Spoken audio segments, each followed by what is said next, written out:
అండి, ఇవాళ అందరికీ నచ్చేటువంటి బిర్యానీ చేస్తున్నాను నేను. వెజిటేరియన్స్ కానీ నాన్ వెజిటేరియన్స్ కానీ ఎవరైనా ఇష్టపడేటువంటి పన్నీర్ బిర్యానీ అన్నమాట. చాలా ఈజీగా చేసేసుకోవచ్చు. దీనికోసం నేను దావత్ బాస్మతి రైస్ తీసుకున్నాను.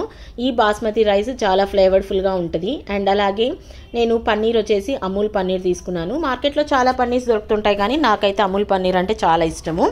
దీన్ని కట్ చేసి చక్కగా వాటర్లో కాస్త ఉప్పు యాడ్ చేసి మనము కాసేపు సోక్ చేసుకొని పక్కన పెట్టుకోవాలి. సో దట్ పన్నీర్ అంతా కూడా క్లీన్ అయిపోతుంది మనకు. ఇంకా దాని తర్వాత ముక్కలు కట్ చేసుకొని పక్కన పెట్టేసుకొని ఆ ముక్కల్ని చక్కగా మనము కాస్త ఫ్రై చేసుకుంటే సరిపోతుంది అనమాట. ఫ్రై చేసుకున్న తర్వాతే నేను బిర్యానీ చేస్తాను. డైరెక్ట్గా చేసుకునే వాళ్ళు కూడా ఉంటారు. సో అది ప్రాసెస్ అన్నమాట నేను చేసేది. ఇంకా ఎందులో అయితే బిర్యానీ చేస్తున్నానో అందులోనే ఫ్రైడ్ ఆనియన్స్ వేయించుకొని వేసుకున్నాను. అండ్ వన్స్ ఫ్రైడ్ ఆనియన్స్ వేసుకున్న తర్వాత ఇందులో కాస్త పచ్చిమిర్చి, పుదీనా, కొత్తిమీర, అలాగే అల్లం వెల్లుల్లి పేస్ట్, కాస్త కారం పొడి, జీలకర్ర పొడి అండ్ ధనియాల పొడి ఇలా యాడ్ చేసుకునేసి అండ్ మనం వేయించి పెట్టుకున్నటువంటి పన్నీర్ ముక్కలు ఏవైతే ఉన్నాయో ఆ పన్నీర్ ముక్కలు కూడా ఇందులోకి యాడ్ చేసుకోవాలి. డీప్ ఫ్రై అవసరం లేదండి, జస్ట్ లైట్గా వేయించుకుంటే సరిపోతుంది. అండ్ అలాగే మిరియాలు, బిర్యానీ ఆకు, చెక్క, లవంగా, స్టార్ అనీస్లో ఒక చిన్న ముక్క వేశాను. అండ్ అలాగే కాస్త పసుపు యాడ్ చేసుకొని ఇందులో గరం మసాలా వేసి అండ్ అలాగే పెరుగు యాడ్ చేసుకొని ఇదంతా కూడా పక్కన పెట్టేసుకుంటాను అనమాట.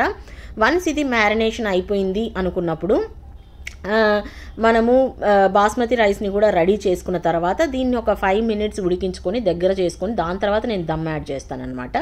సో ఇప్పుడు వచ్చేసి బాస్మతి రైస్ తీసుకుంటున్నాను. చక్కగా వాష్ చేసేసి ఈ బాస్మతి రైస్ని పక్కన పెట్టేసుకోవాలి.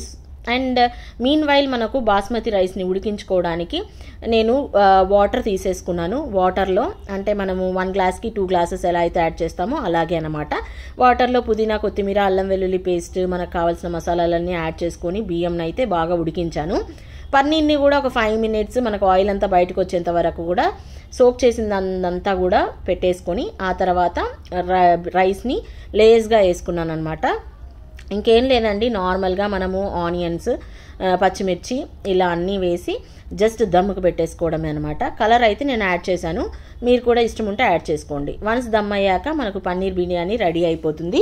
చాలా చాలా టేస్టీ పన్నీర్ బిర్యానీ. ఇది వచ్చేసి కాజు మంచూరియా. ఇది ఈసారి ఎలా చేసుకోవాలో నేను ఇంకోసారి చూపిస్తాను. టేస్ట్ అయితే చాలా బాగుంది. మీకు నచ్చితే లైక్ చేసి ఒకసారి ట్రై చేయండి. Please subscribe. Thanks for watching. Bye.